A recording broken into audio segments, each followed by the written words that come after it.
Goeiemôre gemeente. Mag die Here julle seën vanmôre terwyl julle hier by mekaar is en mag julle die gees van die Here ervaar en beleef vanmôre op 'n anderste manier as wat julle gewoond is.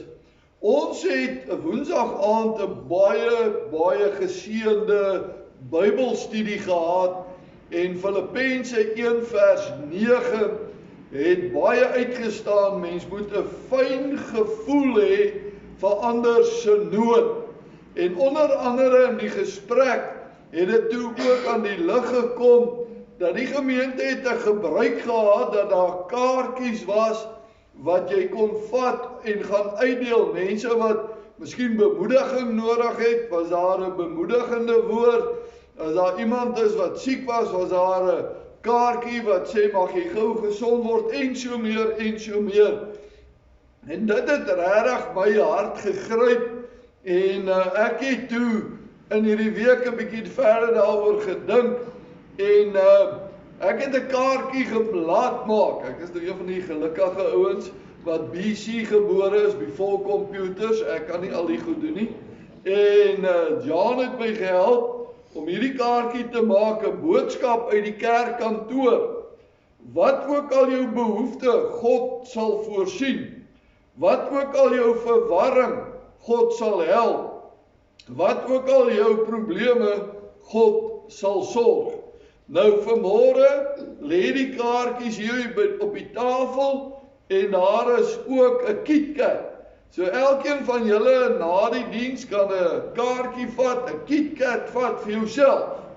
Maar as jy nou weet van iemand wat so op hierdie boodskap nodig het, dan vat jy die kaartjie en vir hulle ook 'n KitKat. OK. So en dan gaan gee jy dit met baie liefde en jy doen ook 'n gebed. Nou ek het nou vanmôre gewonder vir wie sou ek vanmôre 'n fyn gevoel, aanvoeling hê van iemand wat darm net 'n smile nodig het na al die dramas en traumas en so meer.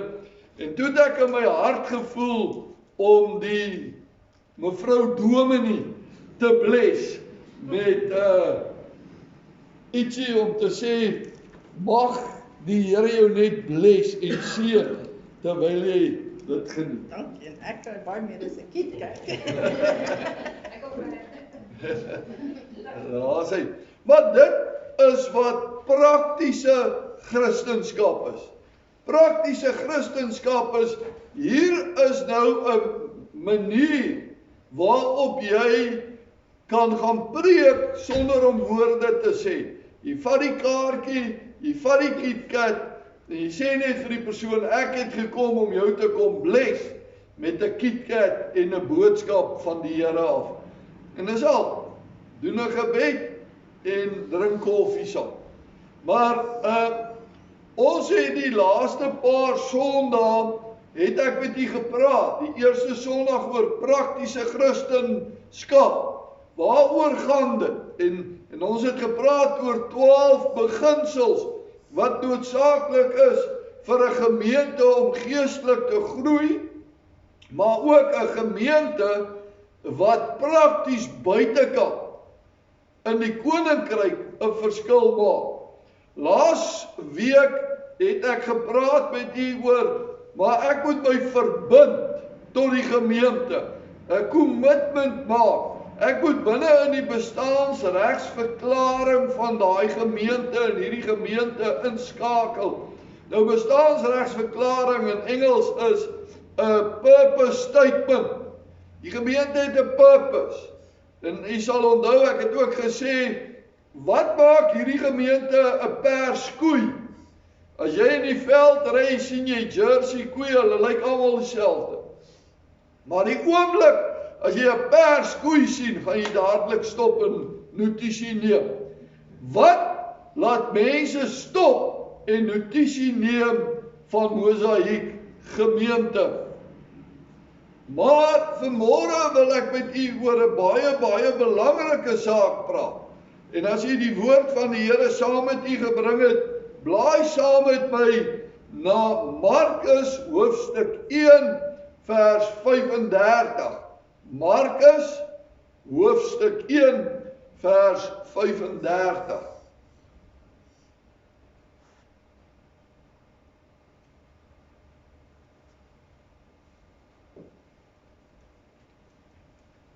En die woord van die Here lees saam uit Markus hoofstuk 1 vers 35. En vroeg in die môre, nog diep in die nag, het hy, dit is Jesus, opgestaan en uitgegaan na 'n verlate eensame plek en daar gebid. Na 'n eensame plek vroeg in die môre. Nou as daar 'n hoofstuk is wat baie besig is, 'n hoofstuk wat vertel Jesus begin sy bediening. Daai eerste dag was daar 'n geweldige uitbarsting, 'n revival gewees. En mense het siekes na Jesus toe gebring. En Markus 1 skryf hierdie hele lange dag. En is 'n besige dag, is 'n lang hoofstuk. Selfs Petrus se skoonma raak siek en hulle sê vir Jesus, gaan bid asseblief vir haar. En die Here kom by haar en ek lees nou onderdag in 'n Griekse kommentaar iets baie moois. Hy sê, en Jesus het haar saggies aan haar hand gevat. En sy's genees. En weet julle wat? Nadat sy genees is, het sy opgestaan en vir hulle kos gemaak. Sy het diensbaar geword. Wanneer die Here iets vir jou doen, wanneer die Here jou aanraak, finansiëel, of jou 'n werk gee, of wat ook al die situasie is die volgende reaksie, ek wil dien. Ek wil vir mense gaan vertel, ek wil iets anders te doen. Ek wil prakties gaan uitleef dit wat nou gebeur het by my, dit wat ek ervaar, dit wat ek beleef het. En vriende, as daar nou 'n oggend is waar die Here Jesus lekker sou wou kon inslaap, dan was dit die tweede dag. Want die eerste dag was hy besig, hy's uitgeput. En dit is nogal 'n goeie dag om 'n bietjie laat te slaap. Maar die woord van die Here sê, nie teenstaande sy besige dag, die volgende oggend, toe dit nog donker was, het die Here Jesus opgestaan en hy het gaan bid. Dit sê vir ons dat die Here sê 'n praktiese Christendom is, ons is in totaliteit afhanklik van God. Selfs Jesus was afhanklik van sy Vader en het hy vroeg tyd gemaak om te gaan bid.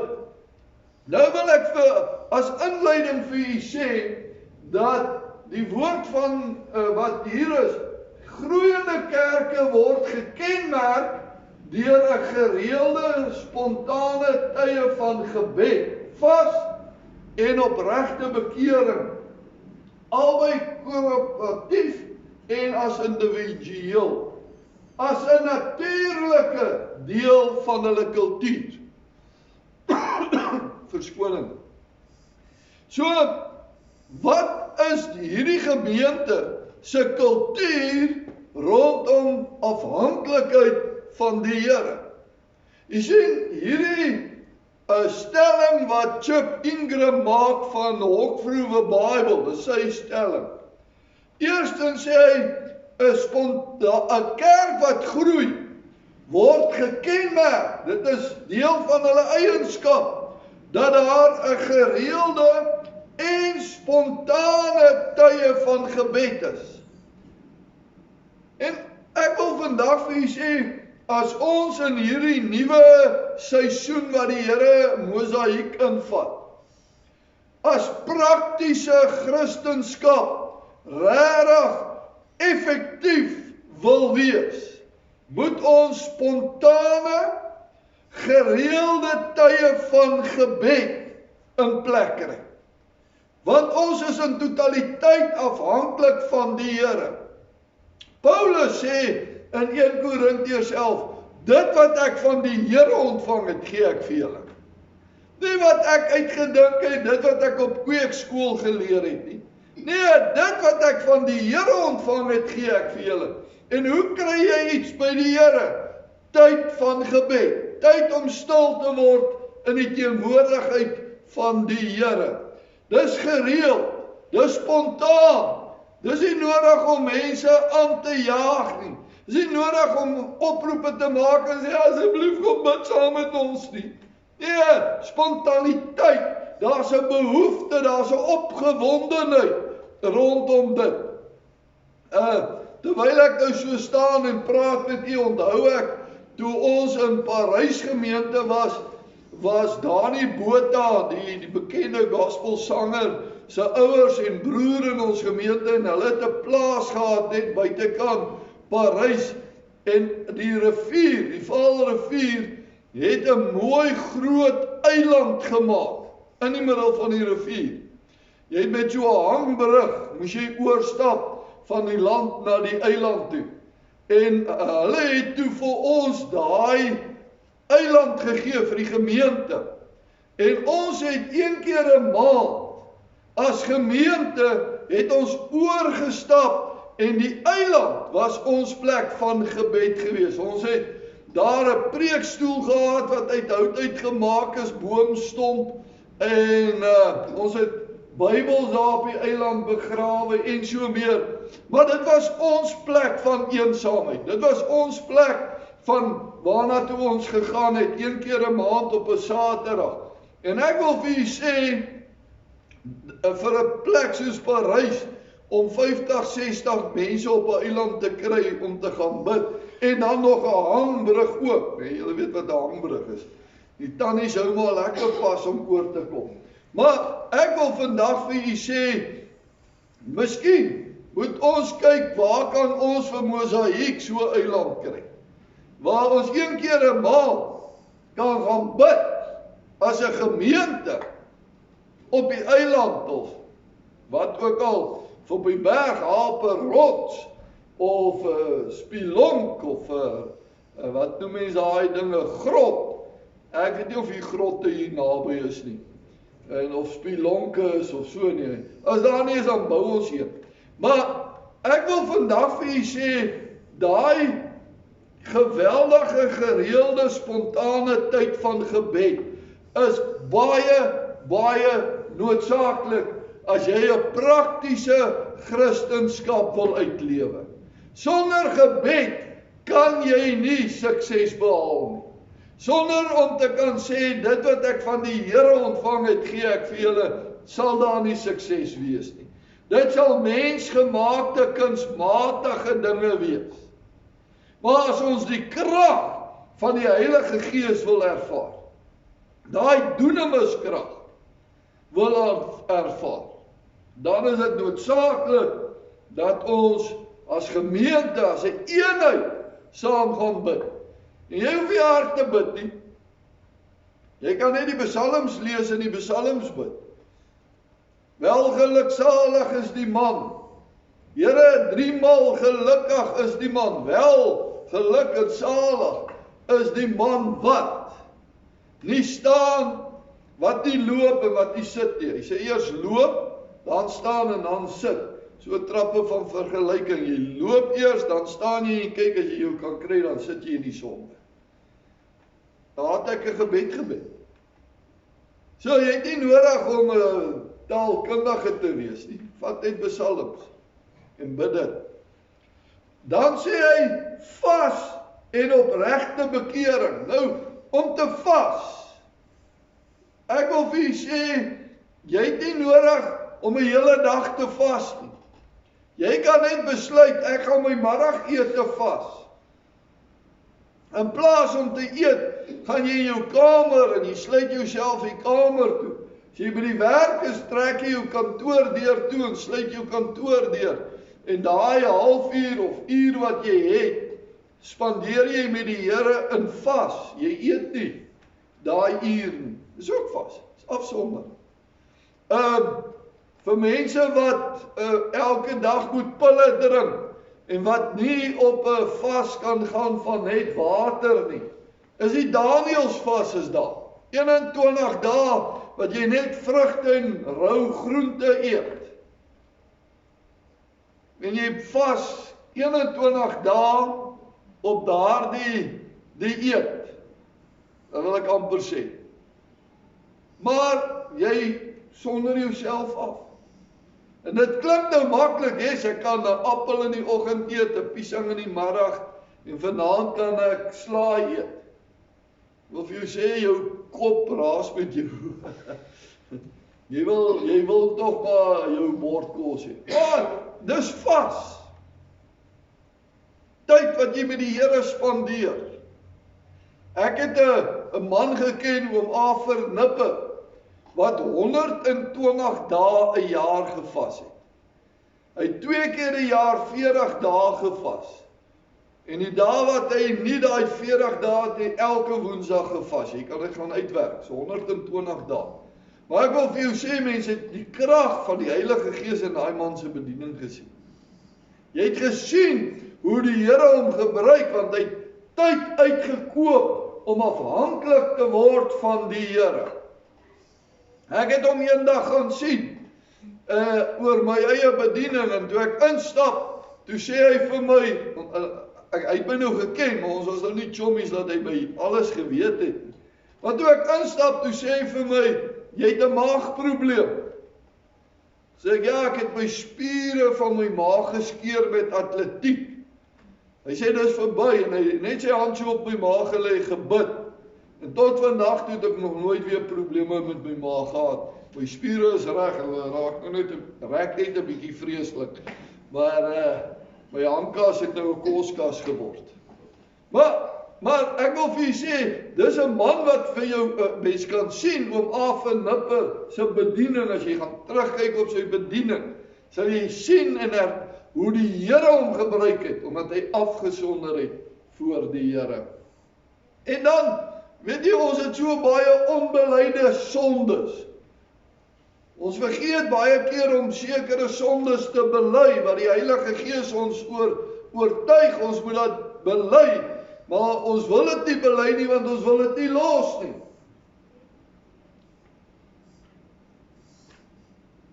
Dit laat my dink aan die vrou wat gedoop is in die kerk, en toe sy nou op, toe sê hy, die prediker vir haar, okay, nou is jy 'n nuwe mens.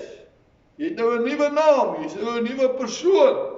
En toe sy by die huis kom, toe staan die botteltjie drank daar, die alkohol, en sy kyk so en sy dog, ja, sy is nou so lus vir 'n dop, maar die ou het nou gesê, sy kan nie meer dop nie, sy is nou 'n nuwe mens. En toe vat sy die bottel, toe doop sy die bottel in die water, en toe sy hom uithaal, sê, jy is nou 'n nuwe persoon, jy is nou ouros. Jy sien, baie keer wil ons nie ons sondes los nie. Baie keer wil ons dit nie bely nie. En die Here kan nie werk as ons onbelyde sondes het. As ons nie dinge wil verander wat die Heilige Gees vir ons sê, nie wat die kerk sê nie.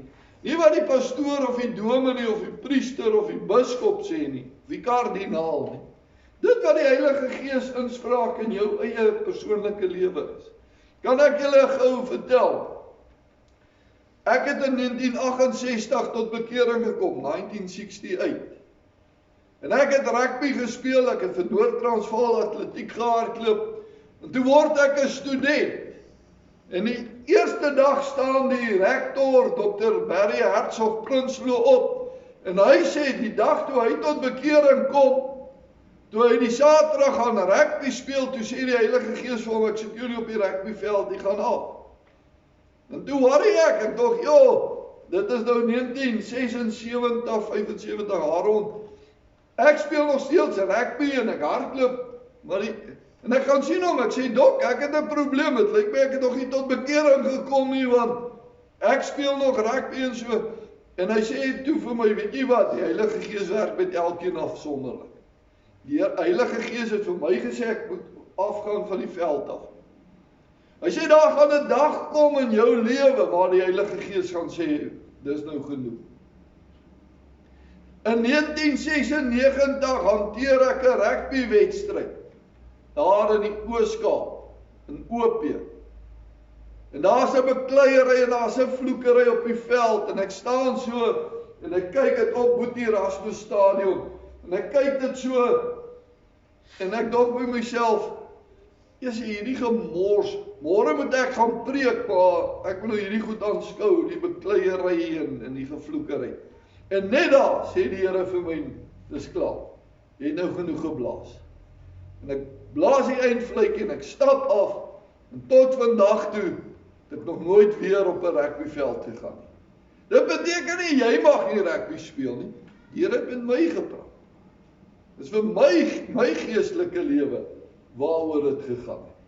So, ek wil vir u sê, dit tyd geword dat ons by die Here hoor, wat wil die Here in ons eie persoonlike geestelike lewe met ons doen. Ek kyk nou nie eers meer rugby, want elke keer as daai ouens so skram, dan dink ek, jep, daar skinder hulle nou van my. So nou, kyk ek glad nie meer rugby nie. Maar vriende, dit sê ook, dat dit gesaamlik moet wees. As gemeente moet ons gesaamlik, as 'n eenheid, saam bid. In Handelinge sê die Bybel, en hulle was eendragtig by mekaar, en die Heilige Gees is uitgestort. Eendrag maak mag, was ons vorige lese gewees. En as 'n gemeente saam bid, as 'n gemeente saam by mekaar kom en die aangesig van die Here soek, dan gaan daar groei wees in die gemeente. Dan, vriende, dit moet 'n kultuur wees. Dit moet deel wees, dit moet iets wees wat net deel is van hierdie gemeente, die kultuur van hierdie. As mense praat, dan moet hulle sê, Mosaïek is 'n gemeente van gebed. Mosaïek is 'n gemeente van vas en gebed. As jy nou 'n gemeente soek waar daar mense bid, gaan na Mosaïek toe. As hulle 'n gemeente soek waar mense kan sing laat die bissies bewe, dan gaan hulle na 'n ander gemeente, maar Mosaïek se kultuur is, ons is 'n gemeente van vas en gebed. Die aangesig van die Here soek. Nou, die notas is daar agter. Hoe sal jy gebed en afhanklikheid vashou in die kerk? Hoe gaan ons dit in ons erediens doen, dat daar meer gebid word in die erediens? Nou wil ek vir julle sê, elke keer as julle sien ek bedien, daar agter in die kombuis, ons maak nie koffie nie, ons bid daar. En as jy wil saam bid, is jy welkom om daar agter saam met ons te kom bid. Ek weet nou nie of julle met die ander predikers dit ook sal doen wanneer ek op 'n ander plek preek nie, maar dit moet vars bly in die kerk. As die dominee bid, dan moet jy eintlik opgewonde raak en wonder wat gaan hy nou bid. En met aandag luister. Hoe sal jy aanhou om mense te help om te sien dat ons God brood nodig het? Wat gaan ons as gemeente in die praktiese Christendom doen om dit te doen? Wanneer sal jy oor gebed onderrig gee? Nou ons gaan een van die dae kursus aanbied oor intercessors. En ons sal later meer daaroor praat. As jy intercessor wil wees, 'n voorbidder, of jy wil net kom hoor oor gebed, dan kom skakel jy in by daai seminar. Dan, wanneer gaan jy tyd afsonder om te bid? Wanneer gaan jy jouself afsluit? Hoe sal jy gebed in die struktuur van die kerk inbou? En ek glo in die organisatoriese struktuur wat Betty saamgetrek het, is intercessors is deel daarvan. Is deel van die struktuur van hierdie gemeente. Hoe sal jy gebed demonstreer in reaksie op spanning in interpersoonlikhede en in persoonlike omstandighede? Dis 6 uitdagings wat vanoggend hier is. Rondom gebed, afhanklikheid. En ek en jy moet daar gaan sit, en dit wat sê, hoe gaan jy dit in die diens hou? Hoe gaan ek dit by my huis doen? Hoe gaan ek onderrig by my huis gee oor gebed? Hoe gaan ek my huismense tot die oortuiging kry. Hulle het God dringend nodig, hulle het God brood nodig, ons moet bid. Ons moet nagmaal bedien vir mekaar, en so meer. So dit is die uitdaging wat daar vir julle is. In afhanklikheid van die Here, as 'n Christelike praktiese manier om geestelik te groei.